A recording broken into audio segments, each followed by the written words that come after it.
Hello, ladies and gents, and welcome. Today we are with Mr. Mohammed Kader. Assalamu alaikum, brother. Walaikum salam, brother. You were yourself a victim of narcissistic abuse, and that's how you started following me some time ago. Yeah, we don't even remember. We don't know the timelines. We don't know the Could be timelines. 10 years ago, could be 5 years ago, nobody's sure. Correct. So Mohammed is going to help us to go through some of the concepts from the new course, because if I drift off and nerd out, I'll start using a lot of technical language that leaves people behind. So you're here to keep us grounded in practical language. If I start floating away, you just bring me down. I got you. You got me. I got you. You mentioned the Narcissist's Matrix often. Yeah. What is that? I love The Matrix, the film. Right. I'm supposing it has some type of tie-up with being within a matrix, but yeah, please tell. It was an attempt to make it a little bit more accessible, and also because I like sci-fi and I love that movie. The idea being that if you're inside of a narcissistically abusive relationship, you're subsumed inside of the matrix, in the sense that in reality, you're trapped in some capsule full of pink goo with tubes up your bum. But in your fantasy, you're living a normal life. So the reality is horror, but the fantasy is you're living this great life. And so I thought that was a pretty good metaphor for what happens inside of the narcissistic shared fantasy space. It's almost like two realities happening simultaneously. Yes. One that is unbelievably dark and Yes. morbid, Yeah. and one that is somehow polished, but it's fake. It's Totally not even real. Yeah. Oh, Yeah. goodness. This is deeper than just being abused. This is almost like being hijacked. It is, hijacking is a good word for it. Colonized. It's a hijacking experience. It's a colonizing experience. It's an enslavement experience. And that's why the dichotomy of the red and blue pill in the film is good, because it shows us it's a moment of the split. Which reality do you want to live inside of? So in Freudian theory, Freud came up with this. Infantile defenses, one of the primitive infantile defenses we engage in when we face trauma in childhood is splitting. Something is altogether good or altogether bad. Yeah. That's the key element of the formation of narcissistic personality disorder, I claim. That's how someone becomes a narcissist. Through splitting. So the environment, or the parents or the culture or the cult, if they're raised in a cult or a church, or the family unit, splits the child and tells them you are amazing, wonderful and godlike, either tells them overtly or shows them, and at the same time there's a message that says you're worthless, you're useless, and you're good for nothing. Wow. So one has this sort of like this heavenly, hyper-idealized, it's not real, it's a fantasy, nor is it real or true that the child is a piece of shit. The child's not a wonderful angel, nor are they a piece of shit, it's a child. Yeah. That's all they are. So straight away, as you're an infant, I'm the parent subsuming you in a false reality. And your false reality can either be, I'm amazing, the Hermetic principle that you showed in your video the other day by mistake. So either you go up or you go down. And this is where spoiling comes into it. That's a key element of the formation of the narcissistic personality disorder. The person needs to have experienced a certain degree of spoiling so that they split from reality.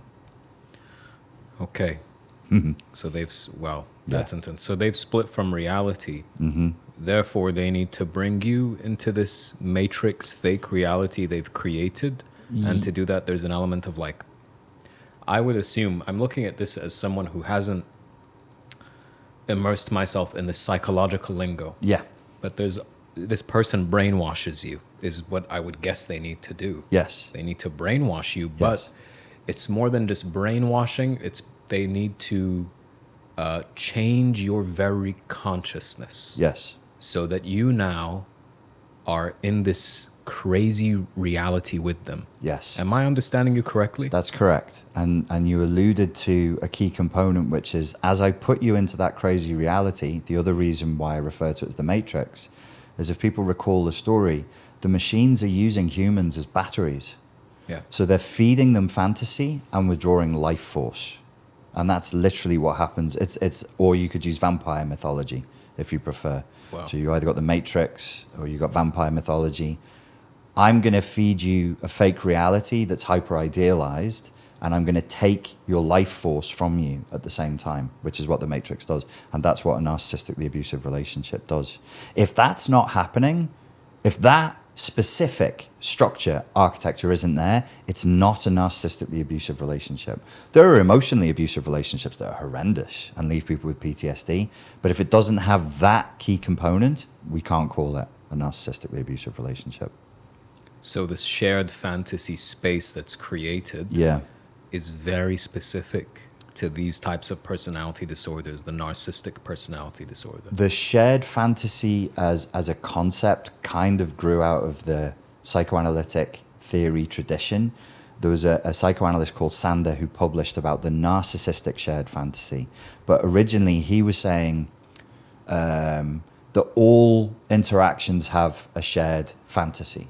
So there's always role play. We're always playing games. So me and you will occasionally pretend to be Islamic cowboys, for example, because it's amusing. Yeah. But obviously we're not. Yeah. But the payoff is it's funny. Yeah.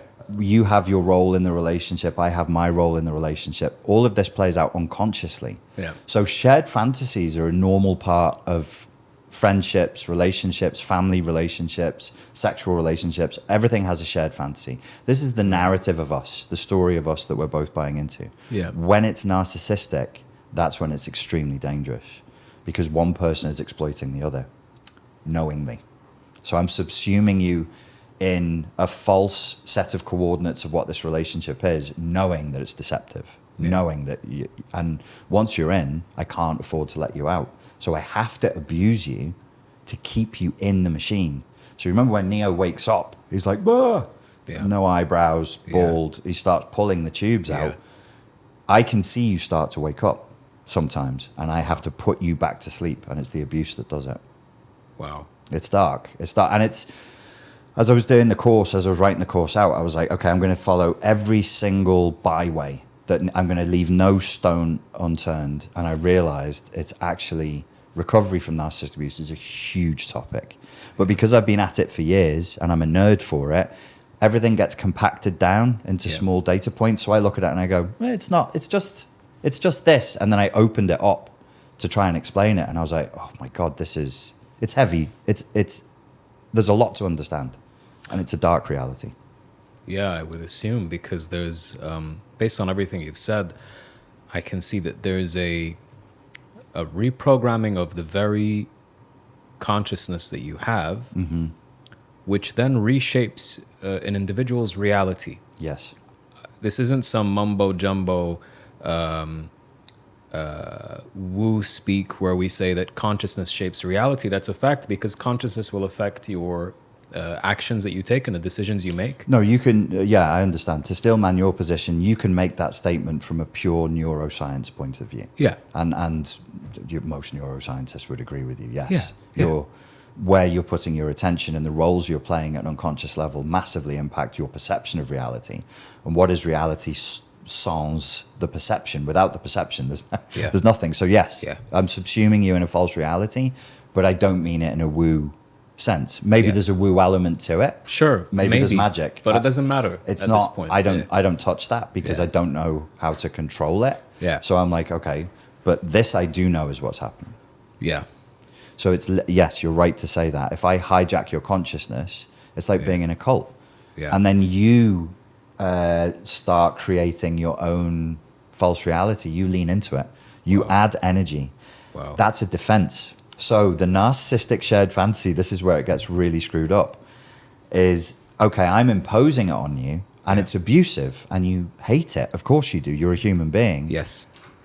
You reach unconsciously for a defense, and you use the fantasy I've given you to defend yourself against me. Because I'm in that map. Yes. So I start fighting the monsters within a map. Yes. An illusion that's been created by you. Yes.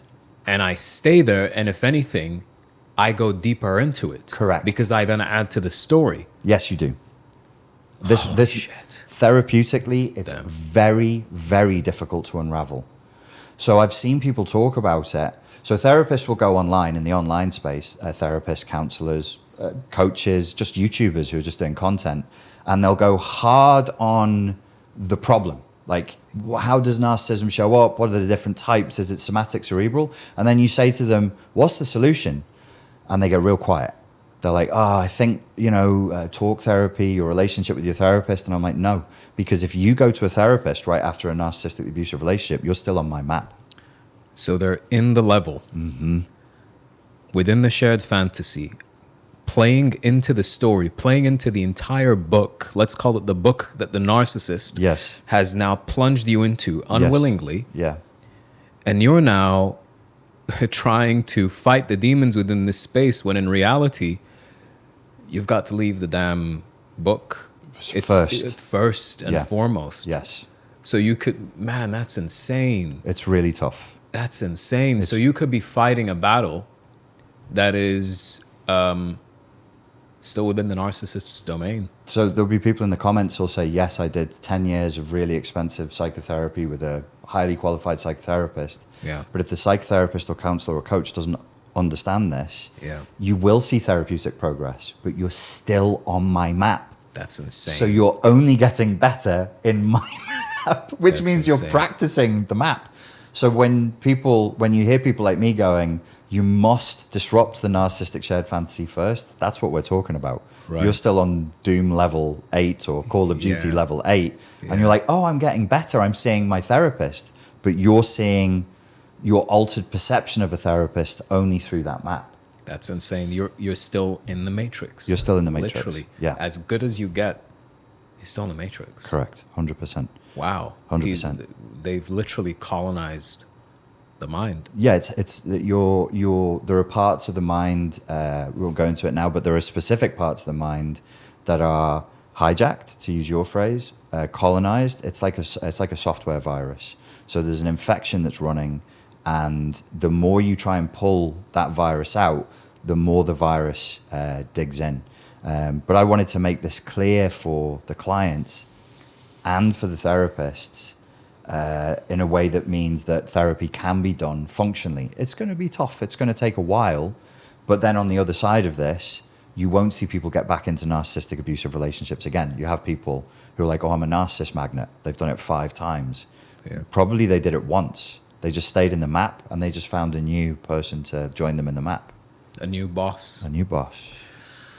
This brings me to a question that I think any outsider would ask. And people have asked me, when I was in my abusive relationship, people asked me, why didn't you just leave? Or why were you even in it? Which brings me to the thought of, we know these are bad people. Like, a part of us knows that they are not good for us. Why the hell do we stay? Great question.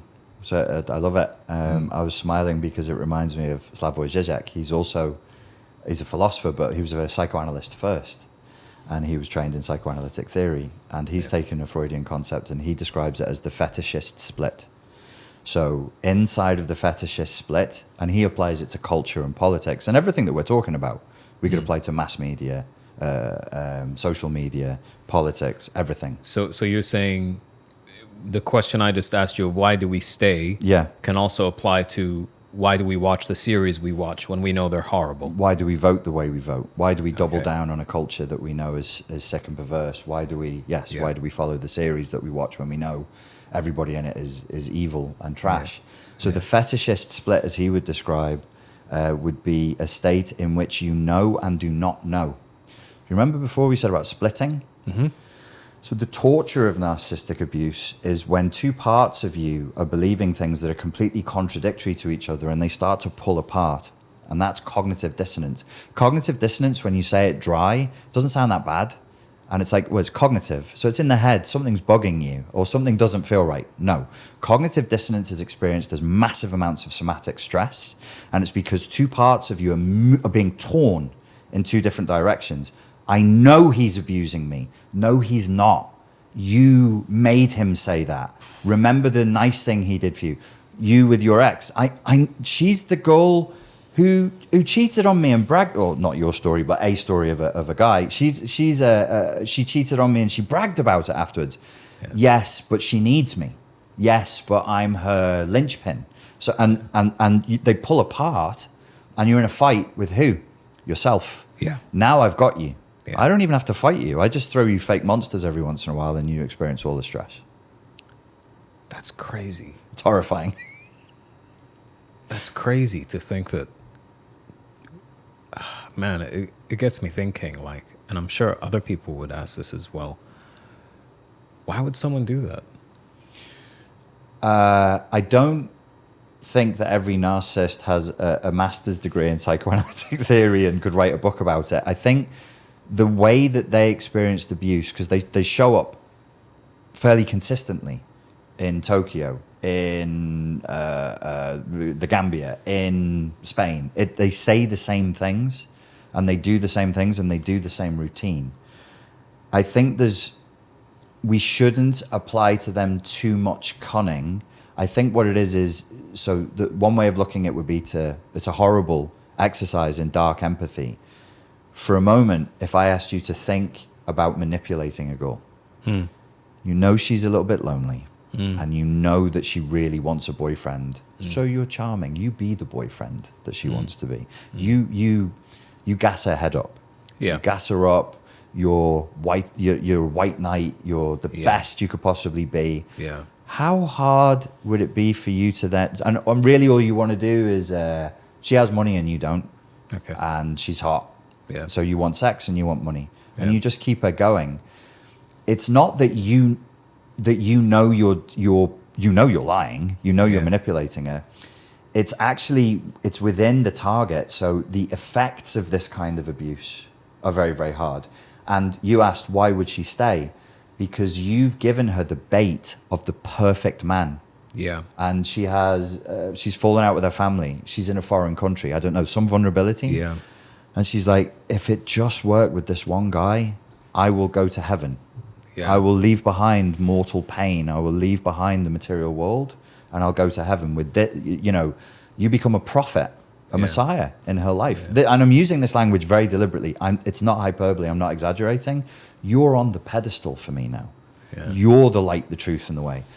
What you want? So a therapist comes on and goes, they're being abusive. You want me to let go of salvation? You want me to let go of salvation? And then they attack the therapist, and then they attack therapy. Therapy's stupid. You're a dumb therapist. Psychology doesn't work. It's all charlatanism. Why? Because I need to defend my narcissistic shared fantasy, which I'm using as a defense against your abuse. So I'm now going to defend you, and I'm going to defend the relationship, even as I know it's destroying me. It's a horrible trap to be kept inside of. I went through the course that you kindly provided me access to, and you mentioned that self-honesty is required to heal because we make belief in order to stay. What I gathered from that is that part of healing is seeing the fractured parts of ourselves, and essentially is having the honesty to see what is in order to then accept what is, to then make changes. Yes. Can you tell us more about that? Yes, and this will be hard for people coming out of a narcissistically abusive relationship because they've been conditioned to lie to themselves in order to survive the relationship. So it's very, very hard. So it comes, there's a bit of prep work in the course before they can get there. It's rooted in Dostoevsky. I can't remember the exact quote. I can only paraphrase it, where he says, don't lie to yourself, because if you start lying to yourself, you will not be able to love yourself. You'll lose your capacity to have a relationship with God and with truth. Then you will hold yourself in contempt. Holding yourself in contempt, you will begin to hold others in contempt. And it's almost like he describes the way in which when we fail to be honest with ourselves, it's a gateway to all kinds of sin and all kinds of hellishness. Whereas the opposite is also true. What if the opposite were true? If you tell yourself the truth, as harsh as it may be, the gateway opens to light and to the light of consciousness. So a lot of our work in the Jungian sense is shadow integration. So we disavow things. So all of the narcissistically abusive relationship takes place in the shadow. of both people, the narcissist shadow and the target shadow. Otherwise, it wouldn't happen. I actually was doing an interview last night and I mentioned this. The Arabic root for the word kafir is to bury. Kafir, yeah. To bury, to cover in the earth. Kafir, yeah. So, so in a sense, being unfaithful is hiding from the light of God. Yeah, it's not that you don't know. It's not that you don't know. You know. You know. But you go against. That makes you truly infidel, truly kafir. So we can be inside of the relationship kafir in that sense, in that we're hiding from truth. Wow. And then you are in a truly godless state, and it feels that way. You're outside the grace of God, which is hell. There was a medieval definition of a Christian definition of hell, beyond the grace of God. Wouldn't work in Islam because God is everywhere. Yeah. At all times. Yes. Nothing happens outside of the will of God. But I think it's an interesting poetic metaphor. Yeah. Outside of the grace of God. Yeah, that's the biggest pain I think someone could experience. Yes. You are split off Yes. from creator and, in a sense, creation. Yes. You're in a void of nothingness. Yes. Where the narcissist can then plant his reality. And that's where you're subject to demonic attack. Yeah. That's mythical language, that's religious and spiritual language. To use psychological language, you would just say, if you are in denial of the truth of who you are and what your life is about, you are absolutely vulnerable to being attacked by psychological predators. Of course. It's the denial. So what I'm trying to do in the course is to say gently to people, because if you wrestle too hard, you're just going to activate the narcissistic defense. And the narcissistic defense is strong, especially when they've just come out of a relationship. If it's too harshly activated, they will spew the whole process. They'll just be like, okay, I'm not going to engage in this. To say to them, where are you in this? What was your fantasy? What seduced you? You've made a deal with the devil. What got you into that covert contract? How did he bait you? It wasn't like, get with me, it's going to be hard work because we're two adults living in a house together for decades on end. If it was a romantic relationship, it would be, get with me and all of your problems are over. Okay, with respect, and I went through this process myself, what's causing you to believe that? It's a person. That's not God. That person can't offer you that access. It's putting the wrong emotion on the wrong person. In a way, it's to quote Slavoj Žižek again, it's fetishization. Okay. It's idolatry. Yeah. Shirk. Yeah. Haram. Yeah. Big shirk. Yeah. You're applying, maybe in modern culture we could say, love that should be applied to community, to family, to your friends, to your work, to your church, to your faith, is now being drilled down, because we've lost all that. And we'll lose it everywhere if we're not careful. Now it's all on one person. So that's a worship of a human being. Yeah, I was just going to say, even the word put on a pedestal doesn't do it justice. No, it's not right. It's I will now put my life's problems and aspirations, and I will now worship this person. Yes. In a sense, which kind of... Or worship the relationship, we should probably say. Yeah. In some sense, that person wants you to worship them as a prophet. Yeah. But some people do worship love, and they do worship sex. Yeah. Some people worship love and worshipped. Yeah. That was the state I was in. Yeah. It's easy. It was easy to catch me in these relationships. If you go back even 5-6 years ago, I was completely susceptible to it. It's a little harder now, but you've really got to take a look at yourself, and you've really got to take a look at your life to not be pulled back into that. Yeah. And that is where the self-honesty comes in, to say, okay, what did I want? What seduced me? Where is my frailty? Where's my weakness? But Richard, so many people are going to say it's difficult to be honest with themselves because it's painful. Yes, and I expect the majority of people to reject the work. I think the majority of humanity would just look at this and say, no, I don't want that. I want to be told that I'm an innocent, pure victim of an evil monster predator. And I'm saying, no, you're the victim of, if anything, of a weak, shady, slovenly con artist who, if they didn't have the capacity to lie, if we held their tongues and didn't let them lie, they would have no power over you. So what power does a person have if they have no power over you, if they can't lie? They only have the power of words. They only have the power of fantasy. So they are weak. They're just con artists. They have no real power.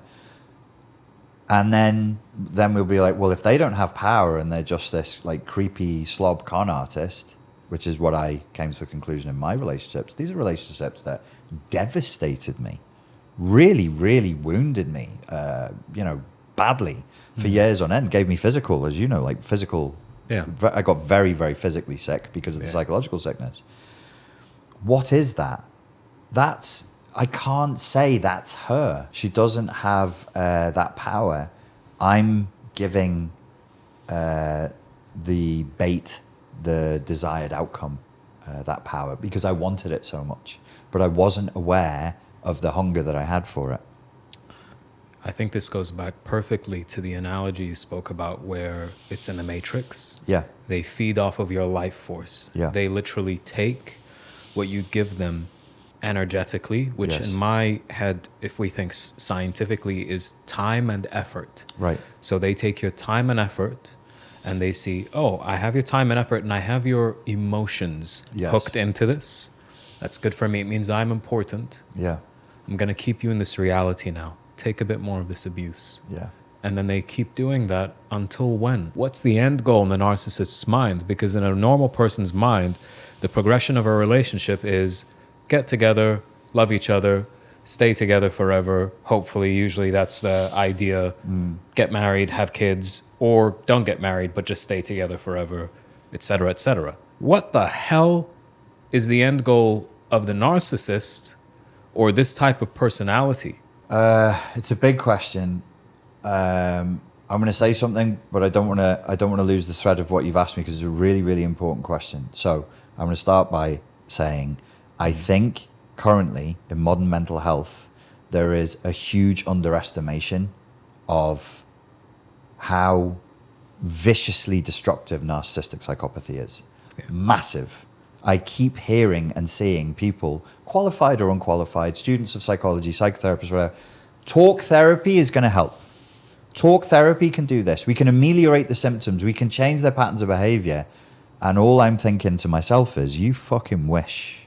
If you can do that, that's not a narcissist. That's not a person with narcissistic personality disorder. You've got some cute case of somebody who's really vain and a bit of a bully. Fuck off. Yeah. Narcissistic personality disorder is a psychotic break from reality. It's dissociative and it's vindictive. It's evil. It's sadistic. We did, there's a study came out recently. They say, we've cured narcissistic personality disorder. Oh, how'd you do that? We did it with talk therapy. And people are reporting this. So it goes from the peer-reviewed published research to some wanky journal like Psychology Today that simplifies everything. And then it goes to some knobhead influencer who's like, oh no, narcissistic personality disorder can be cured. The science says so. And everybody's going, see, my husband will be okay. I'll just take him to therapy. Good luck. Good luck. I tell you what, I'll sit down and I'll read the research. Okay, so I read the research. 8 participants. 8 people. Do they have narcissistic personality disorder? No, they have highly pronounced narcissistic traits. And I'm sat there, they're going like, I haven't even got through the abstract. I haven't even got through the introduction, and I can see the problems. Okay, so 8 people. They are clinically diagnosed with highly narcissistic traits, but not full-blown narcissistic personality disorder. And all 8 of them go through 4 years of talk therapy. Okay, cool. What happens at the end of the 4 years? They sit them down and they say to them, here's a self-report questionnaire on narcissism. 8 highly manipulative people, highly narcissistic people, fill out the self-report questionnaire, knowing what the fucking questions are asking them, hand it back in, and they go, there is no evidence of clinical narcissism here at all. They're cured. They're cured.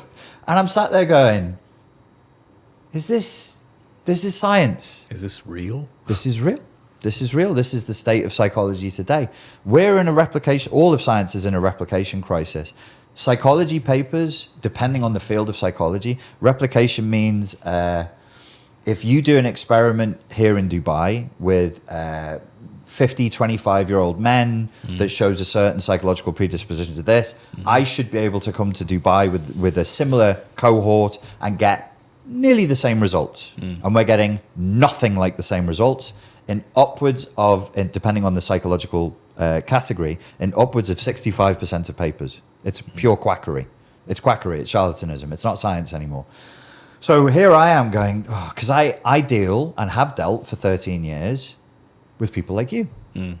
You remember the psychological states that you've been in post-narcissistic abuse. Yeah, not to interrupt your train of thought, but I really feel like as much as we could talk about it, as much as we could write the symptoms and the experiences that one will go through, I believe that the suffering someone goes through in narcissistic personality, narcissistically abusive, I believe the suffering someone goes through in narcissistically abusive relationships is so soul-wrecking. Yes. So path-altering. Yes. That from it, some of the most darkest visions of reality can be born. 100%. So I'm there with people that, like yourself, clients that I used to have, and my followers. These people are torn apart. Yeah. And modern pop psychology and modern pop psychology influencers are going, it's not that bad. Bit of talk therapy, they'll be fine. And you know what that does? It takes the person who's the codependent target and goes, oh, he can get better. Oh, I'll stay. I'll ask him to go to therapy, or we'll go to couples therapy together. And I'm like pulling my hair out and going bald. That's actually what I did. Did you go to couples therapy? I asked, I can't make anyone do anything, but I asked my then girlfriend at the time, who punched me when I was sleeping by the time, just so you guys, I was sleeping one day and then I got punched. You should, because I'm a boxer, by the way. Right. Well, I got punched and I woke up and I said, did you punch me? And she said, maybe. And I'm like, would you look at that? My reality just got denied. Whoa, maybe I punched you. Yeah. But that's the type of person you're dealing with. And then you have these, I agree. You got these pop psychologists who come up on my feed and say, narcissistic abuse isn't really real. You can't be abused. You just had weak boundaries. And I'm like, no, no, because I got punched in my sleep. You see that the boundary was my face, and they got punched. But yeah, there's this weird ideological drive, and then I'll get off my psychology rant. There's people with very good intentions. My own therapist is like this. We argue in a good-natured way every 3 sessions about narcissism. And he insists that with love and with kindness and with validation, they can be healed. I want that in my therapist. So he's the same age as me, and I like that he's an idealist. I like that. He's wrong. Yeah. It's like so many therapists. He just doesn't understand the disorder. Most people don't understand it. And you know what the ideological drive is? I don't want to believe that kind of evil exists, because then I'd have to alter my view of the world, and I'm not altering my view of the world. That is called a narcissistic defense. So when people are like, narcissists not that bad, they're engaging in a narcissistic defense because they don't want to change their worldview, because their worldview is correct. People aren't that bad. It can't be that bad. They can't. And I'm saying, no, it's way worse. It's way worse. So my view, and this is, so I stick to the, I stick to the research, I stick to the general consensus of the clinicians and the psychiatrists, but I think they're wrong on this. I think it's delusional, and psychiatry pushes back and says it doesn't qualify. It's psychotic, doesn't qualify. It's dissociative, doesn't qualify. And I just say, you've not seen the people I've seen. I also have had clients who came to me with narcissistic personality disorder who really had it. Psychotic, delusional, dissociative. They live in a false reality, not in a poetic, metaphorical way. No. They live elsewhere. You're sat with them and you're all in the same room. You've no idea where they are. Yeah. But they're looking at you and you go, no, they're here with me. We're in the Dubai podcast studios. You've no idea where they fucking are. Yeah. They're far away, living a dream, and you're pulled into the dream. That's my frustration. Now that I've had my little sweaty foreheaded rant, you asked me what the end goal was. I want people to appreciate how deeply, deeply mentally sick these people are. And there'll be clinicians watching saying that's not narcissistic personality disorder. If you have somebody who's a bit of a bully and a bit arrogant and a bit vain, how fucking cute. Give them to me. 3 sessions, I can fix that. That's not a problem. No. This is a problem. Yeah. That's not narcissism. I'm not interested in talking about people with highly pronounced narcissistic traits. It doesn't interest me at all. Send them to a CBT therapist. Yeah. If they're willing, they'll be fine. They're not that bad. I've met people like that, honestly. We've both got friends like that. Yeah. Who are, sometimes they're fucking arrogant, or they're a bit we're both thinking of the same person now. I can see it on your face. Yeah. There's nothing wrong with him. Yeah. There's nothing like clinically wrong with him. He's a bit spoiled. He's a bit lazy. He's a bit this. He's a bit that. Yeah. He's funny. He's charismatic. He's good company. Yeah. He's probably a bit of a nightmare of a partner for a woman to be with, but okay, that's non-clinical. Bearable and fixable. Fixable if he chooses, because he will if he's willing. If he's willing, and if he basically says, okay, one day I want to grow up and change things, he'll absolutely go and do it. What is the end goal? I don't think we should presume that there is an end goal. So imagine I am in a house that's on fire, and I want to be burned less. And I am in a desperate panic, and I just want to be in somewhat less pain in the next 5 seconds. And I use you to do that, and I burn you a little bit to do that. I think that's all this is. I think it's that level of insanity. So they're just kind of using you to cool off while they're in hell? Essentially. All of this, I must correct myself. Before I said I could be very charming and pull you in, which is the grandiose. I could be very vulnerable and pull you in.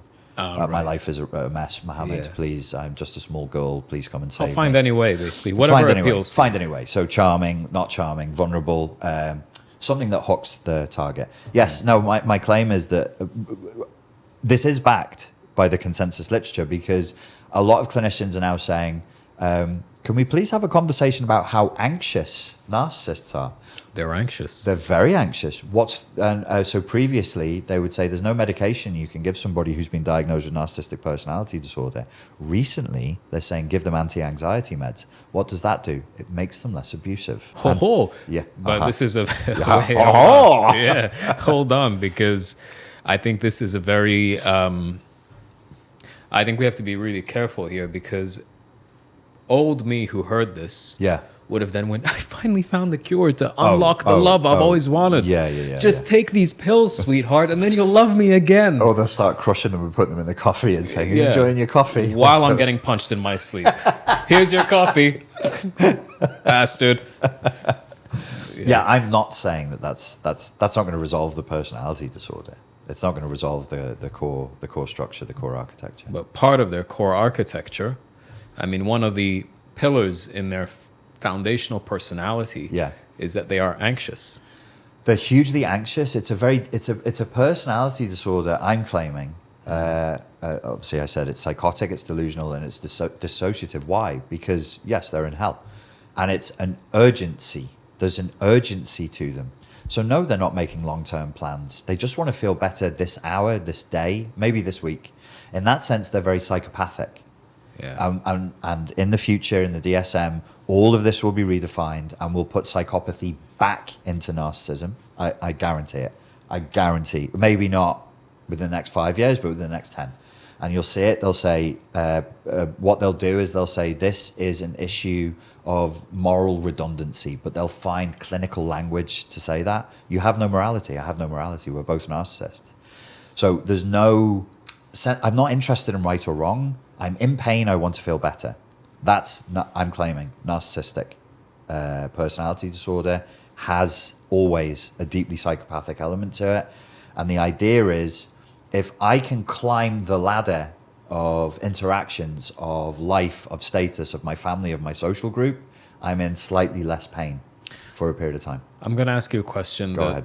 has come to me often, which is, don't these people fear God, or don't these people have, let's say, could religion or a belief in God solve this? I know the answer you're probably going to give us, but yeah.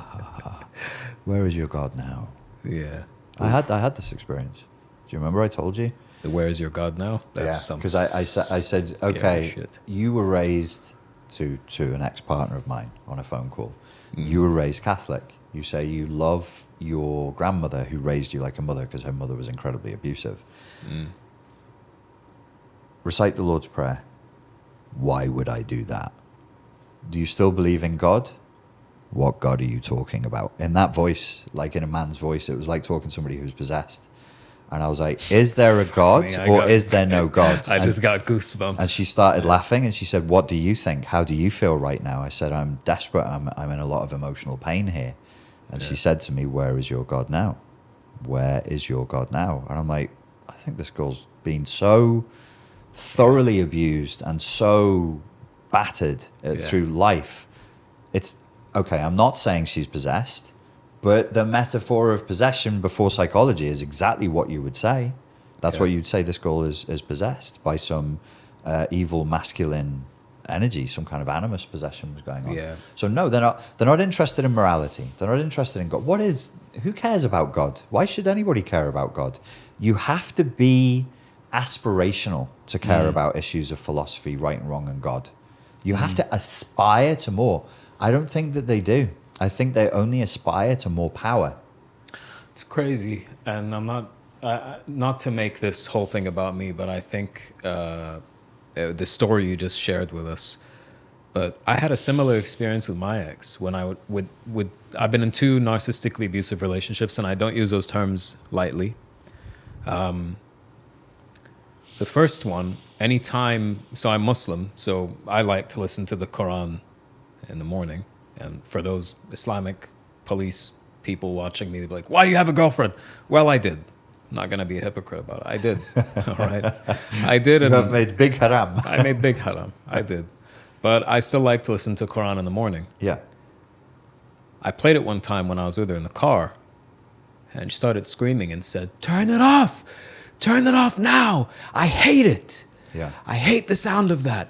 Makes me anxious, makes me nervous. And I'm like, you are devil. And I'm like, okay, love, I'll turn it down. You are crazy demon possessed. The other one would say, I just get uncomfortable anytime I hear that. And I think it's funny, anytime we bring up accountability or... Yeah. Were either of them Muslim? Both of them were. Okay, so a Muslim girl hears the Quran being recited and says, that makes me really uncomfortable, or screams, freaks out and says, turn it off! One of them the first one would say, turn it off. And she was the one who felt like, I'm not joking and I don't use this lightly, she felt like an alien at some points, an evil, demon. I don't use that lightly. Yeah. I'd be training sometimes. And my coach would look at me and say, why do you look weird? He was Brazilian. So he'd be like, Mohammed, what happened with you? This is during jiu-jitsu. What happened with you? Why you look like that?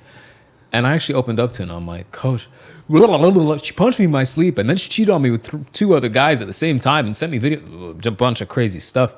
And he's like, yes, my brother. The snake cannot fly. You know what I mean? The snake cannot fly. He just looks at me and he's like, yeah, that's evil. Yeah. But I would feel her, this sounds really weird, I would feel her presence while I was training. Yes. I would feel her energy in the room. Yeah.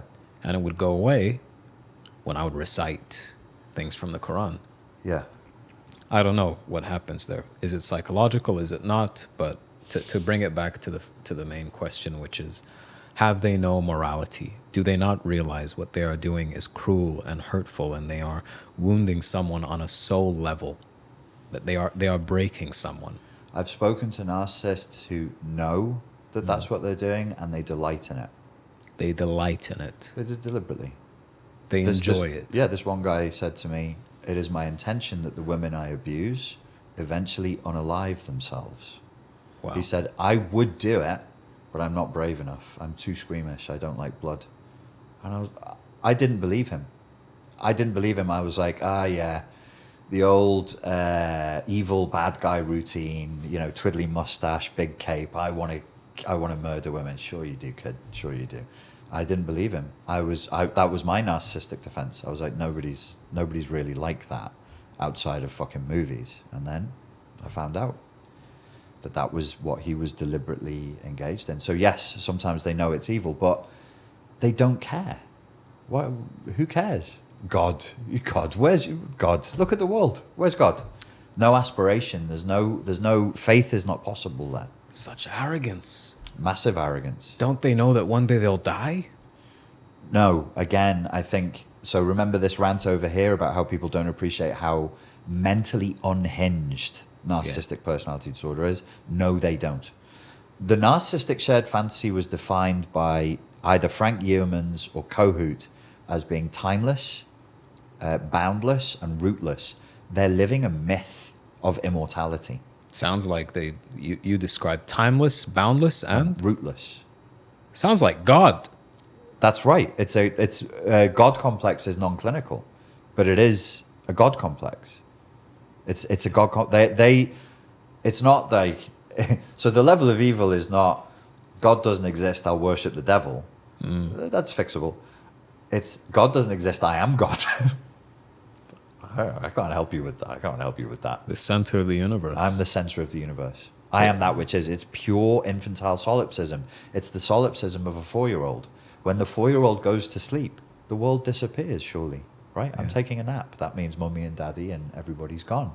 When I open my eyes, the world is created anew because I'm here. Normal, healthy thing for a 3-4-year-old to believe. It's called primary narcissism. Everybody has a latent primary narcissism.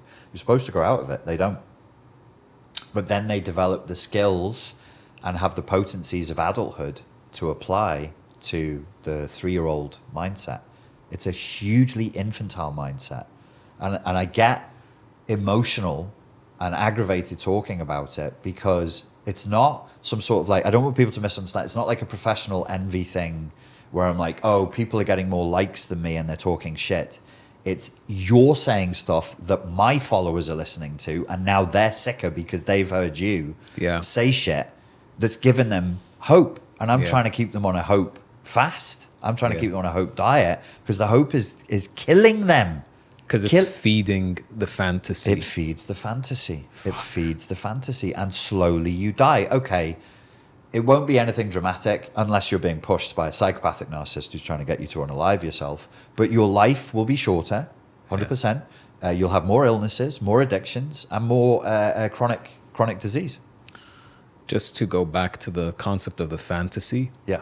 You mentioned that people will leave this relationship, but they still exist within the fantasy. And you spoke briefly about something called, in the course, I went through the course, and you spoke about something called an introject. Yes. I tried to understand it. What it sounded like was this narcissist has now colonized my mind. Yes. Basically, they are living in my head, and they've created not just their voice, a map, a reality, a way of living and operating the world. Yes. And then when I'm about to do stuff, boom, this thing called an introject comes in, which is, don't even try and be healthy and go to the gym and lift weights. You're a small, pathetic man anyway. Yes. Why would you do that? Is that an introject? It is an interject, yeah. Get it out of me! In nomine Patris et Filius et Spiritus Sancti. What the hell is this? So can you tell us, like, what is an introject? What the hell is that? Like, describe it to me. How does it happen? Have you ever seen The Exorcist, where at the end of the film they're trying to get the demon out? Like, the power of Christ compels you. The power of Christ compels you. Believe me, I saw that film like this because I was scared the whole time. 12 years old. So we all introject people, and introject is an internalized avatar simulation of a person or their messaging, So you now have an introjected version of me. Yeah. I have an introjected version of you. And you operate inside my mind when I'm going about my daily business. If something triggers a memory of you, I'll know what you would say about that, or I think I do. So introjecting is perfectly normal. It's perfectly healthy. Okay. We do it as children in order to download the software from our culture that we need about the world. Birds don't do this, apparently. And if I go off here, biologists can correct me. Largely speaking, certain creatures, and I think birds are one, they know what to do when they're born. They have the software for survival when they're born. They may observe their parents hunting a little bit, but nest building. I'm pretty sure for most birds, even if they never saw someone, a bird person build a nest, they still do it. Wow. Okay. There are fish that do that. There are birds that do that. Maybe there are some mammals that do it. But we, as a primate, as a mammal, we need an awful lot downloading after we're born. Right. So we just don't have it. And so that comes through learning from the environment. That comes from learning through the adults in the environment. And these become very, very powerful commandments that are stored in our mind, in the area of the mind that we would largely think of as the conscience. In psychoanalytic theory, it's called the superego. This is good, this is bad. Safety is over there. Berries you can eat are over there. There's a nice cave to sleep in over there. Over there, there are bears. Over there are snakes. Let me break this down just so I make sure I really understood you. We receive inputs and commands, compliments, insults, whatever it may be from our parents. Yes. As we are children. Yes. Those begin to form the top layer, let's say, of our personality, which is part of what is, let's say, part of our map of reality as children, in a way. When you say the top layer, you can think of it as the command center. The command center, like policeman. right, wrong, go there, good, bad. Yes. Interesting. A parent. Okay. A parent. So it's top down. Yeah. And we know that because it feels top down. Because they're taller than us. Yeah, they're taller than us. Literally. And it's commandments. So we say super ego injunction. What is an injunction? An injunction is a legal term. Thou shalt not. So we could call them command center commandments is another way we could describe superego injunctions. What does that have to do with the narcissist? Once I've lured you through baiting into a covert contract with me, and I've got you engaging in my shared fantasy, I'm going to slowly... So you're on the hook. Yeah. If you tear away, you lose a part of yourself. It's going to fucking hurt. The hook is in you. I don't know if you remember the Hellraiser movie from the 80s, where the demons hook into people. And it's actually a story... Clive Barker wrote that. He's from Liverpool. Oh, nice. Yeah, and it's the original story is called The Hellbound Heart. And it's his horror metaphor for heartbreak, for a painful relationship. The Cenobites could be, in a sense, the demons of cognitive dissonance, or the demons of the superego injunction that tear your soul apart. Wow. As you're trying to recover from an abusive relationship. So I've got you on the hook. You can't pull away from me. You must listen. You're in learned helplessness because I'm just grinding down your ego boundaries. You're in cognitive dissonance all the time, so you are grinding down you, if you like, because you're fighting with yourself, are grinding down your ego boundaries. When the ego boundaries are ground down, you regress into an infantile state in the same way somebody who was subjected to psychological and physical torture across time will, in exactly the same way. Wow. I become your father. I become your mother, and then I become your God. So you said, what is the intention? Total control. I want to be your God. You think you know what right and wrong is? That's fucking bullshit. Idiot. Slap. Oh! This is what is right. This is what is wrong. Isn't it? And you'll go, oh, I don't think. Psh, don't think. Isn't it? I think you're wrong. Bang. Now the hit could be... I withdraw from you. If it's a romantic relationship, male narcissists, they withdraw affection, they withdraw sex. It seems to happen. It seems to be more a thing that male narcissists do to women. Really? Yeah. The male narcissist withdraws intimacy? You'll see it in the comments now that we've said it. That's Yes. Why? That's crazy. Where female narcissists don't. In my experience, when I've asked people, they generally don't. Okay, so I'm a female narcissist. If I keep you sort of marinated in lots and lots of sex, you're kind of dopey and your ego boundaries are lower. So I'm probably going to give you more. I'm a male narcissist. When I reject you physically, see, if I reject a man physically, you've had physical rejection your whole life. It's whatever. Yeah. One more scar. Yeah. Well, if I reject a woman physically, the whole central nervous system, the whole hormonal system is different. It's rooted in contact. It's rooted in social cues, collectivism. True. I need you to validate me. So they'll go, nope. Wow. Can we have a hug? Nope.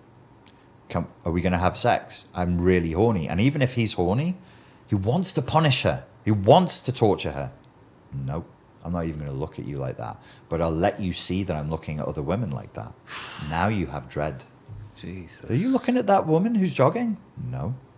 God, you're so paranoid. Mary, every fucking time. You're just like your mother. I didn't even see a woman jogging by. You're looking at women more than I am. And then he does it again. And she's like, he hasn't touched me in 7 days. I've never seen him look at other women. He knows what he's doing. Yeah. And he's sending a signal, not you, them. I'm going to leave you. I'm going to cheat on you. I'm on the edge. You never know. You never know. It's in the PUA community, they call that dread game. Which is disgusting. Just to clarify. Astaghfirullah. All this PUA, red pill, blue pill. Astaghfirullah. Can I name drop? Yeah, sure. Myron, Rolo, all these guys. Sorry. I'm from Iraq. Haram. You want real men? Come to Iraq. You guys are sitting there behind your computers. A real man does the social value hierarchy with the dread game. على هذا. كلكم نسوان. So the punishment must hurt. It must hurt. So men, apparently, I've never been with a male narcissist, but they'll withdraw physical affection. And I think it's just an instinctual sense of what hurts you, what causes you distress. Are you scared of me cheating on you? Are you scared of me abandoning you? Are you scared of being physically rejected? Whatever it is. So maybe a female narcissist would find your insecurity, whatever insecurity you have as a man, your jealousy, that. I'll find it, I'll poke it. And that's every time you defy me. And you get worn down because you won't leave, because you're on the hook. Wow. So what are you going to do? Look, mate, just submit to the doctrine. It's like being tortured. Yeah. Confess. Say that communism is the best thing ever. Say that fascism is the best. Just, dude, I don't want to, come on. I don't want to hurt you. You want a peaceful life? Yeah. We don't like pulling your toenails out. Just say it. And eventually, brother, you will say it. That's and then crazy. You're damned. Then you're damned. That's crazy because I can literally relate to relate what you said theoretically in a story sense or even in a dialogue sense. The exact words I heard were, I care about you so much, and every time you do this, I hurt you and you hurt yourself. That's so sick. So I don't want you to hurt yourself anymore. And I'm like, stop cheating on me. Let's cover the basics. Stop having sex with other men. It's not that hard. It's not allowed. But that's insane. Yeah. So it's submission. So one of the end goals we can say is submission. You asked, what is the end goal? I need relief from the pain that I'm in. I need constant victory over somebody. And if I can get you to submit, even if it... So I think what you were asking inside that question is, say I'm with a woman and she's a beautiful, confident, intelligent, charismatic woman who loves... She's a neuroscientist. Yeah. I slowly convinced her a degree was bullshit. I convinced her that neuroscience is charlatanism. She loves to go to the gym. I'm actually thinking of somebody who I suspect is in an abusive relationship. She loves to go to the gym. She loves taking care of herself. All of that is vanity. All of that is nonsense. Because I fear through her specialness, which is what attracted me, she will leave me. So I'll break it. That's insane. Break her intellect. I'll break her physically. I'll convince her not to take care of herself. I'll ruin the natural light and charisma and shine and kindness that she had and make her sullen and depressed and destroy her. Now, from a normal, sane guy's point of view, you'd be like, why would you destroy something beautiful? Power. Or a beautiful man, same thing. Or same-sex relationships, same thing. It's a blind thrust towards dominance and power. Yes, I've ruined my partner. Yes, my partner's not as happy or as attractive as she used to be, but she's fucking mine. It's nasty. I turned her into a zombie. She'll never leave now. Do you remember how she used to be? Yeah, I do. Do you? It's evil. It's evil. It's evil. And the sooner we just stop with all this fucking hand-wringing theoretical bullshit and embrace it and go, this is evil. We're in a battle with evil. What's the strategy out? The faster life will improve. While we do all this hand-wringing and avoidance and denial and not them and not this, and you're going to stay fucked. Accept that it's evil. Well, from a philosophical perspective, fine. They are evil. Mm-hmm. How the hell did they become like that? Would be some of the questions that someone might ask you. And why? Do they have a choice? Like, can they be good? Can they possibly say to themselves one day, or like, I could now be evil as well. Mm-hmm. Like, I could now, I'll start. I'm not going to say punching a girl in her sleep. That's really evil. But I mean, I could start now manipulating and lying and cheating and. Oh, there are worse things than physical assault. Yeah. If somebody's been hit, it's awful. We all agree. Yeah. But at least they could say, look, he hit me here. She hit me. She cut me. She glassed me. She whatever. Here it is. Yeah. Most of us are walking around with scars we can't show anyone. Oof. And so everybody's like, so that sweet girl that you introduced me to, this hippie boho chick with the high-pitched voice who loves animals and her whole life is around animal charity, and you, this big, at the time, 100-kilogram shaven-headed doorman, how did she hurt you, big boy? Come on, let me hear all about this sweet, innocent hippie chick ruined your life. And I can see it on people's faces. I just gave up. I was like, I can't expect sympathy from people because why? It's not a fault in them. Why would they believe me? Why? I wouldn't believe it if I hadn't lived it. This brings me to an important question. In your course, you speak about how when you go about social interactions after the abuse, you need to do it very mindfully. Yeah. Why is it that we need to do it mindfully? Great question. That's in the Break the Trauma Bond section of the course. And what I insist upon is that people maintain a discipline of how they speak about the relationship or whether they do at all. And I don't want people you've gotten quite far along in the course. If you've got there, you're not a white belt, you're a blue belt. You stop using the person's name altogether. You're not allowed to say their name anymore, even to your therapist. Stop summoning them. The course is secretly full of magic. You stop using their name. You stop summoning them. You rename the interaction between you, and I tell you how to do that in the course, and you refer to the relationship. John, now, at this blue belt level, didn't do anything to me. If it's a legal case, sure. But from the therapy point of view, John didn't do anything to me. The relationship did something to me. So I'm now withdrawing power from John inside of my map of reality. I'm re-internalizing my locus of control, and I'm saying the relationship had this effect. But my name is in the name of the relationship that we create in the course. They can't, victims of narcissistic abuse can't go to their mum and say, Mary did this to me, wildly, and what's the mum going to do? No. The mum is going to be like, are you sure? Every relationship has its ups and downs. Look at me and your father, blah, blah, blah. It becomes secondary gaslighting.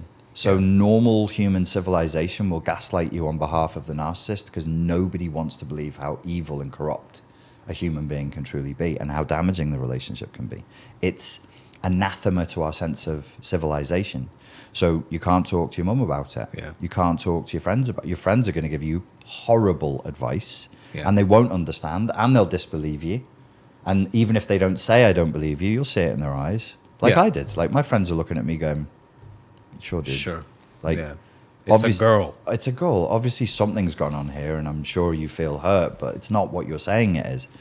And so, yeah, they have to be very disciplined in how they talk about it, as much as they feel driven to. You can talk on communities, certain communities, carefully, and you can talk to a qualified therapist. And other than that, you shouldn't really be. You can journal about it as much as you want. You can journal about it. You can talk to a therapist. You could talk to people inside of a community. But even when you're doing that, don't just recount the bad things that happened. All you're doing is reliving. You're not moving forward. You're not escaping the matrix. You're reliving the matrix. Even people with the best of intentions can accidentally gaslight you. They can accidentally engage in that gaslighting because they don't know any difference. So I thought I used to call that secondary gaslighting, and then if you went to a therapist and they negated the reality of what had happened, I'd call that tertiary gaslighting. Because I don't know if I had told you that story, a therapist who I interviewed checked with her, do you understand narcissistic abuse? Yes, I do. Do you understand narcissistic personality disorder? Yes, I do. And then on the third session in, we were talking, and she said to me, you know that narcissistic abuse doesn't exist, don't you? Did I never tell you that story? Yeah, that was mine. Can you tell us the story? That's the short form of it. There was something wrong with the therapist. Yeah, She was very, very highly qualified, very credentialed, very intelligent woman, but very predatory. A very, very nasty human being who was trying to prove a point, I think. So, yeah. You spoke earlier about a covert contract. What is that? The covert contract is a contract that you're engaging in without knowing it. It's hidden. And once you're inside of it, it's very, very hard to get out of. It's this for that. It's a quid pro quo contract. I will give you fantasy. I will let you have a sip of narcissistic supply. I will inflate your narcissism. You will feel good for a time. In exchange for everything. Everything. All of your perceptual filters, all of your energy, your whole life. I was just about to ask you, like, oh, what do we mean by everything? And you're like, oh, I mean, like, everything. You and what's behind you. I'm in now the center of your universe. So, again, I'm not going to whinge about mainstream psychology and mainstream psychotherapy. They'll say, yeah, the narcissist is grandiose, delusional. And grandiose delusional doesn't quite cut it. I believe I'm the center of the universe. And if you don't agree with me, I'm going to destroy you. We need to find new language for this. This is really insane. And they'll go, no, that's not narcissism. I'm like, yeah, that's what narcissistic personality disorder is. It's not, I think I'm the best psychologist in the world when I'm not. Yeah. That is grandiose. It is delusional. But the grandiose delusion that is a diagnostic criteria for narcissism is more like, I am the world.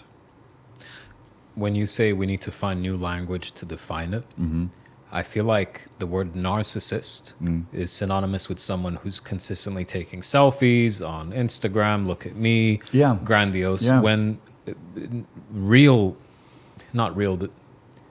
what narcissism actually is, according to its definition, could be better described as overlord who penetrates your life, brainwashes you, and destroys you. It could be called like overlord penetration syndrome, where they like lock into your life and literally, like the Matrix, penetrate every aspect of your life.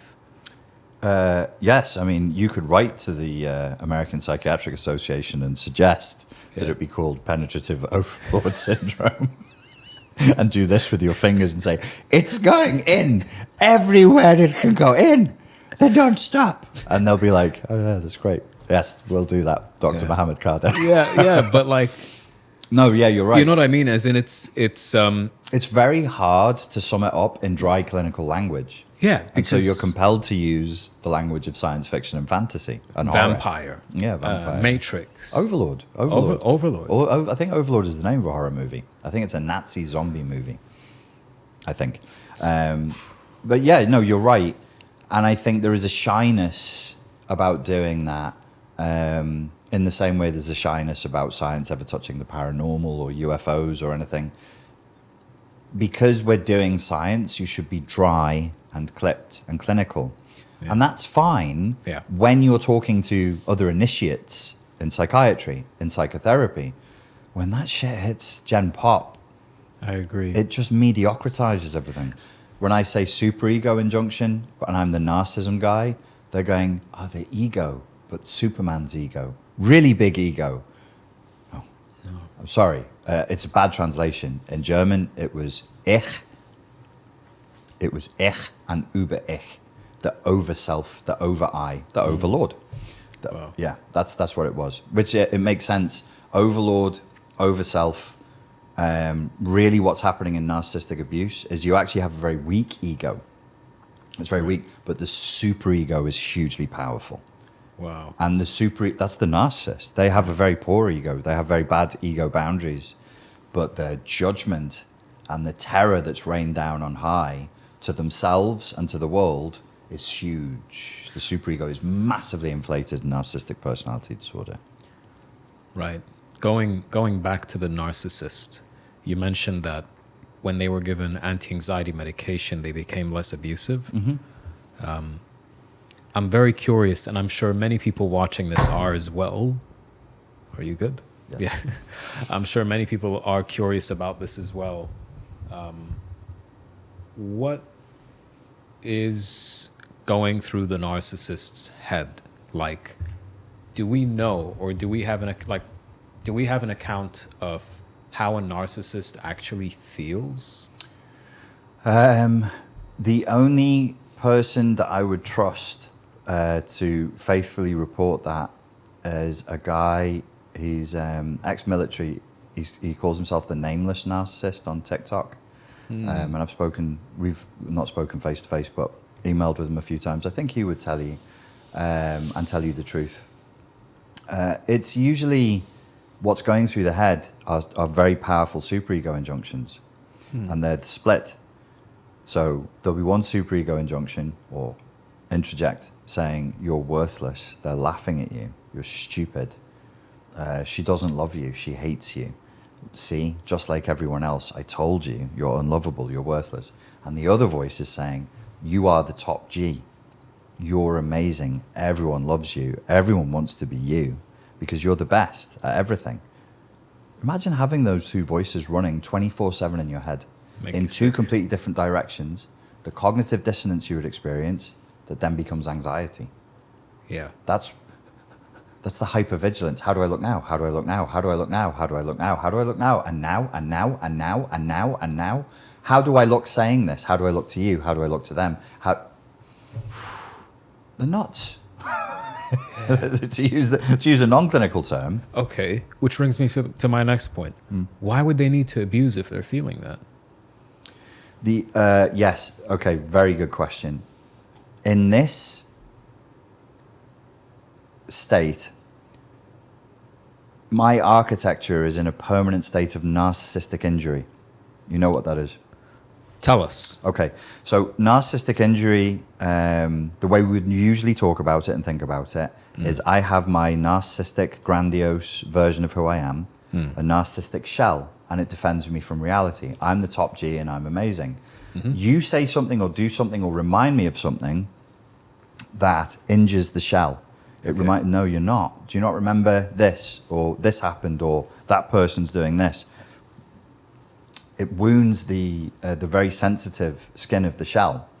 I then go into a narcissistic rage because my impenetrable defense has been found to have a penetration. And so the injury leads to rage. My claim would be that the whole of the essence of narcissistic personality disorder is a wound. Okay. Is an unhealing wound. I need to abuse you so that I feel unwounded for a very short period of time. It's like an addict who's using a drug, but the drug is badly mixed and not very strong. And they have to take it a lot to keep living. So the abuse must continue. Okay. So based on what you're telling me, they have these two, they have this clash of realities. They live in a false reality, obviously, because they've internalized these voices, Yes. which can never be true in essence. They're just human. Yeah. And they live out either the vulnerable reality or the grandiose reality. Yes. And then they start to recruit you Yes. and drag you into it. Exactly. Almost like they're drowning and saying, let me breathe. So literally every time they are abusing you, it's like they're grabbing you and they're going, and they're getting a bit of air from the surface and they want to drown you in. Most victims of borderline personality disorder will use that metaphor. Wow. They're drowning, you extend your hand to help, they pull you into the water with them. They don't try and get out. Wow. No aspersions against borderlines. I think sometimes vulnerable narcissism is misdiagnosed as borderline. Yeah. I think it's more of a predatory, vulnerable narcissism thing to do, Yeah. or very malignant forms of borderline that are cycling through psychopathy. But Yeah. the vulnerability is not, it's not a signal, please help me. It's a signal, please come here, come closer, Yeah. come closer. Yeah. You get closer, Yeah. Venus flytrap. Yeah. Like, what's that guy with the broken arm? Ted Bundy. Ted Bundy, exactly. Yeah. The psychopath. Broken arm, charming. Van doesn't work. He's lost on campus. Yeah. Excuse me, miss. Yeah.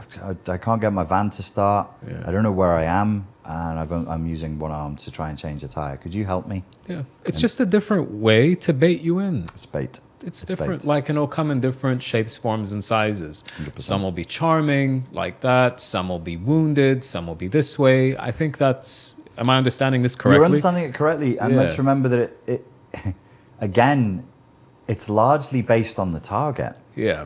Do I think you... So we're in Dubai. I meet a girl and I start to scan her and I think, okay, I think what's going to impress her is if I'm very worldly, if I'm very cultured, if I can find some way to let her know about, I don't know, contacts or opportunities would be interesting to her. But this girl, I think she's got like a bit of a mothering thing going on. I'm going to do all that, and then I'm going to tell her my vulnerabilities. So she'll be like, oh, this is a very worldly and powerful man, but also he's wounded. Can I mother him better? And I scan, I just look. Or I'm a woman and I do it to a man, or I'm a woman and I do it to a woman, or whatever it is. I'm scanning. The sci-fi horror metaphor I used to use. Do you know I was a consultant for a horror computer game? Oh, I didn't know that. Yeah. I've done all kinds of weird and wonderful jobs. Yeah. So I don't know if it was ever released, but one of the concepts that came out of that conversation was nanobots that would show up as your worst fear. So a cloud of nanobots scans you, and if you're scared of spiders, it forms a spider. If you're scared of your mother, it forms your mother. Whatever. Yeah. And I like that. I thought that was cool because it's purely based on I'm scanning you for your weakness, and then I give you the thing you most don't want to terrify you. Opposite way round, I'm a placebo. I will please. I shall please, which is what placebo means. I shall please. I'm going to give you what you most want, but I'm scanning you first. And I get it wrong. Like, I'm not perfect. I'll get it wrong. But usually their intuitive sense of other people's vulnerabilities and other people's strengths is quite strong. Their introspection is very poor. Their scanning of their own strengths and weaknesses is very, very poor. Their scanning of others is good. So they show up as whatever you need, as whatever you would want to draw you in, so that they can get you into the covert contract, so that they can lure you in, get you to sign on the dotted line. You're mine now. What are you going to do? Break an oath? Is that who you are, Mohammed, as a man? Or do you give up? Do you quit? You're a quitter, are you? Yeah, you're going to break your word and quit. So how did I read your core values? Am I psychic? It's just an intuitive sense of people. I see Mohammed like boxes, likes martial arts. Some of the clothes like have military sort of a look to them. So then he probably but highly values honor and telling the truth, and as like an ego ideal of being a strong man, a protector, I think our narcissism makes us think we're hard to read, or that I'm hard to read. We send out signals all the time. We send out loads of signals. Yeah. Okay, so I'm going to hook you in on a rescue fantasy. Yeah. Which one should I... Rescue fantasy. Yeah. Oh, poor little girl, I can't. Oh, you're so strong. You're strong. Yeah. Can't you save me? Oh, you're leaving. Just like my dad did. Oh, it's okay. Yeah. Bye. Bye, yeah. I guess that's what always happens. I guess this is it. It's every time. Every time. But go if you need to. Yeah. Yeah, that's literally what I would like hear. A puppy dog in the slow motion rain. That's crazy. That's crazy. Wow.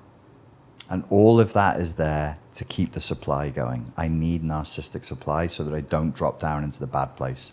Bad place, good place. Yeah. Bad place, good place. I've got to keep going up. Strive, up. Well, the very mouth of hell is open beneath me. I've got a question for you. Sure. Why is it that... Sorry, when you said sure, I imagined... What is it? Straight shooter. You're a straight shooter, ain't you? Yeah. So you just... listen here. You just ask me straight. Yeah. That's what you're going to do. I'm asking you a question right now. Straight shooter. Right now, straight shooter. Why the hell did I keep... Or why did we, and I speak collectively on the behalf of the audience watching this... Including me. Why did we end up in these relationships in the first place? Why couldn't we be in those relationships where you look at them and it's like, he's smiling, she's smiling, and they're like, haha, I love you too. And you're like, it looks so easy. Yeah.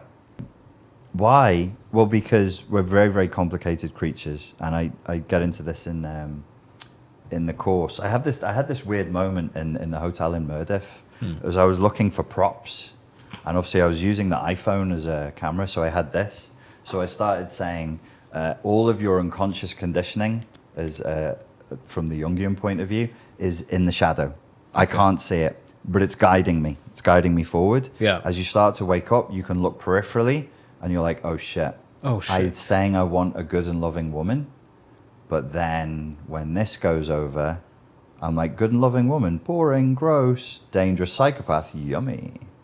Oh, that's lovely, because this is shadow possession, and it's affecting my perception. So I'm saying, and I'm not lying, you put me on a lie detector test, I would have said to you, no, I want a loving, safe, nurturing, long-term relationship with a woman who is kind, who would make a good mother for my children, or, whatever fantasy I believe to be true about myself at that time. Now I'm like, no, I'm not wired that way. This is powerful.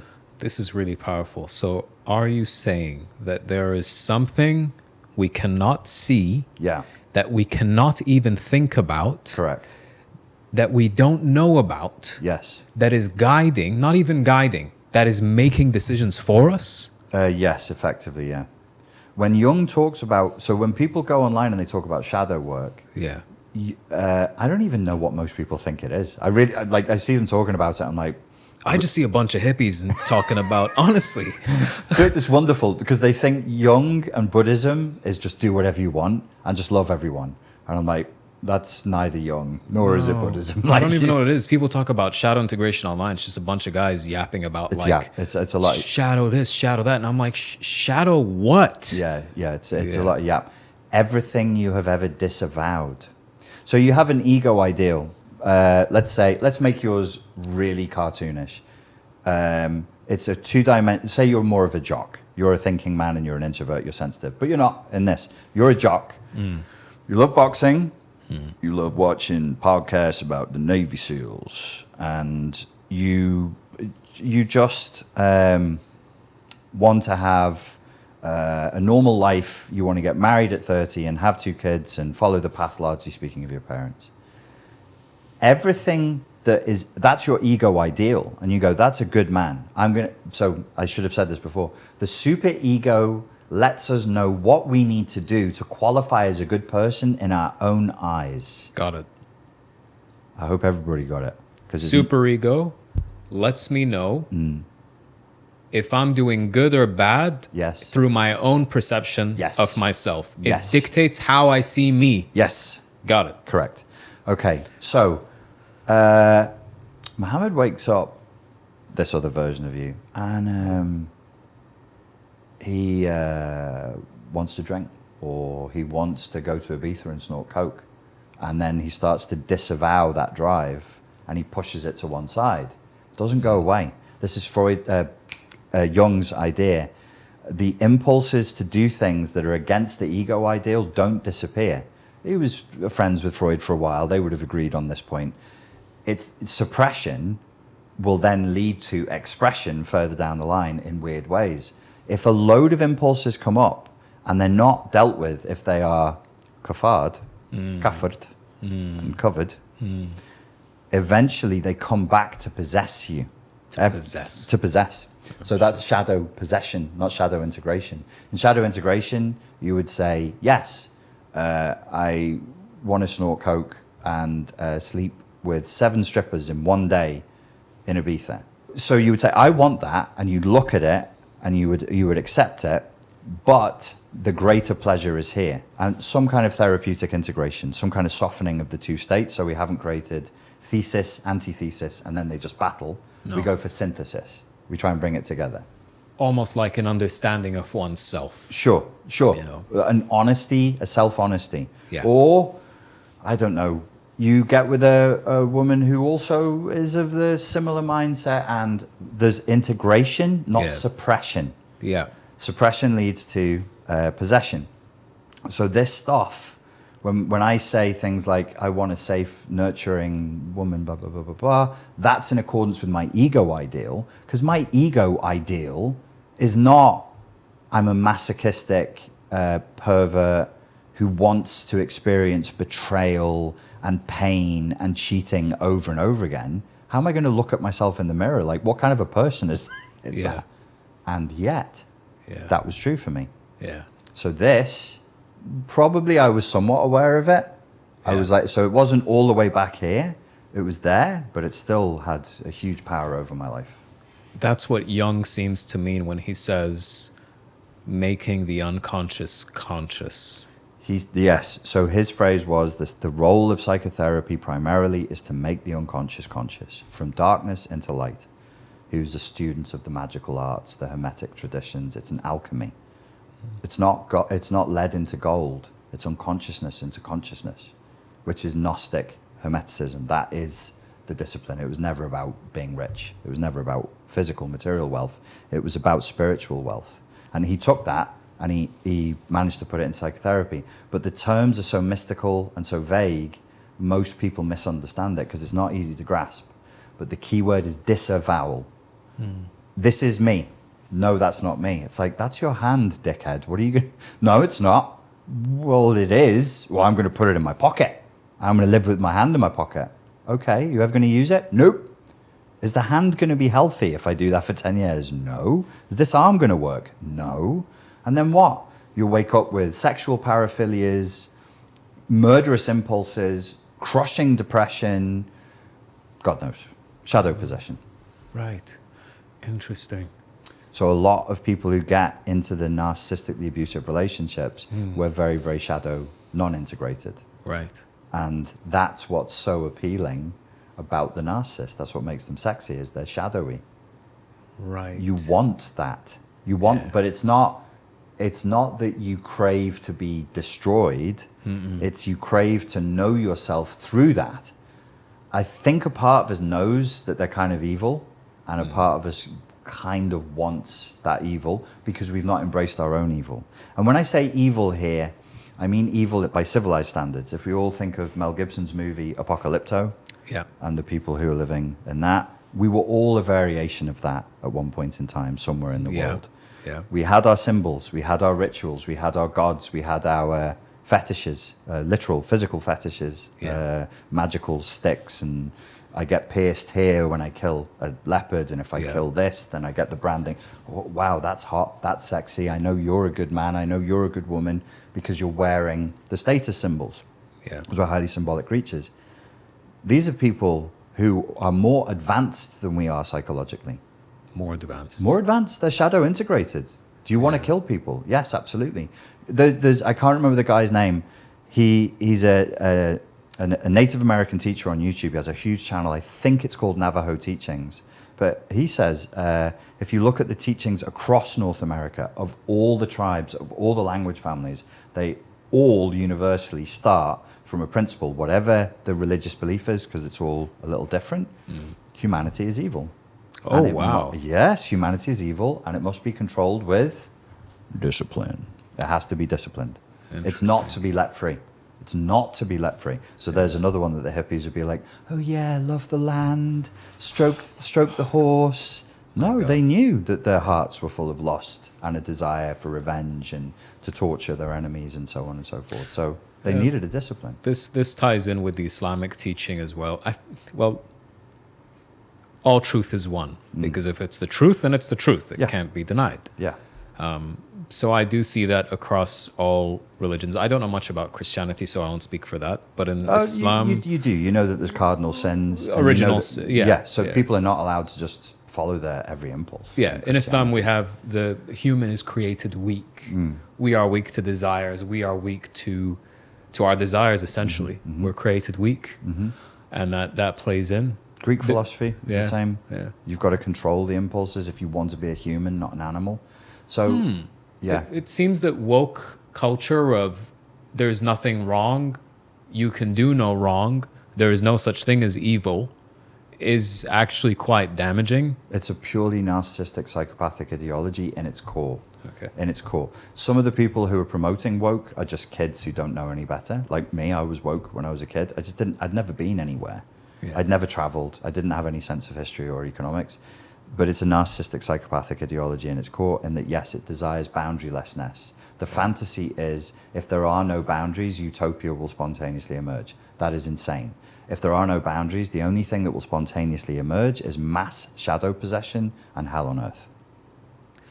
That is some scary stuff, because I feel like, by the way, I feel a bit crazy after speaking to you, because I have that effect. We have just delved really deep into this architecture of narcissism. What abuse is on a, again, architectural level. Yeah. Like, what the hell is happening here? Yeah. So now you've created essentially what I would describe of, sounds a bit grim, a map of hell. Thank you. But yes, you're right. You're right. I suppose so, yeah. And I'm sitting here and I feel a bit crazy because I'm like, whoa, you know? I've still got so many questions. It's a map of how to get out of hell. A lot of the course, as we get into the later phase of the course, is about choosing consciously goodness, choosing safety, choosing discipline, choosing restraint, and, doing it with honesty and authenticity and bringing the authentic self forward. A lot of our modern culture is very narcissistic and psychopathic. A lot of it is fantasy-based, and a lot of it is extremely damaging to the authentic self. Yeah. And I think there's nothing wrong with people. They can be born evil. It's fine. We are evil, and we are easily... God has given us faults, but he's given us the strength to deal with those faults. Yeah. We're easily capable. There's nothing to be afraid of here. Easily capable of dealing with our weaknesses. And all it takes is the will to do it. The will. The will seems to be something that even Jung spoke about. Well, they were all fans of Nietzsche. So Jung, Freud, Adler were huge Nietzsche fanboys. And so, yes, they were very interested in the will. The will, the intention.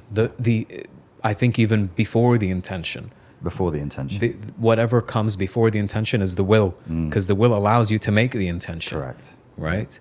So it seems that is the initial key to releasing oneself from a hellscape, whichever it may be, and to honestly confront ourselves as well. Correct. Because when we confront ourselves, we do what you showed us by making the unconscious conscious.